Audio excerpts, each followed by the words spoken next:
Good morning সবাইকে। কেমন আছো তোমরা সবাই? আশা করি ভালো আছো, সুস্থ আছো। আমরাও ভীষণ ভালো আছি। তো অনেকদিন পর তোমাদের সামনে এলাম, কারণ একটু কাজের চাপ ছিল। সে সংসারে সবারই কম বেশি কাজ থেকে থাকে, তো আমার হচ্ছে সেরকম অবস্থা। সংসারের কাজ যেন শেষই হয় না।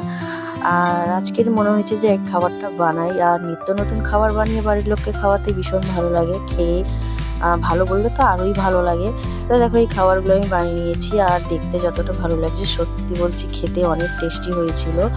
আর দেখো খাবারগুলো আমি একের পর এক বানিয়ে আর আমার মেয়েকে বললাম প্লেটে করে সাজিয়ে ওর বাবাকে আর কাকাকে দিতে যাচ্ছে। আর ওরা বাড়ির মানে বাথরুম হচ্ছে, টাইলস বসাচ্ছে বাথরুমে। তো দেখো দিয়েছে, আর ওরা খাওয়া শুরু করে দিয়েছে। খেয়ে অনেক অনেক ভালো বলেছে। আমার সত্যি খুব ভালো লেগেছে। তো বন্ধুরা, আমার এই ছোট মিনি ব্লগ কেমন হয়েছে অবশ্যই কমেন্ট করে জানিও। টাটা।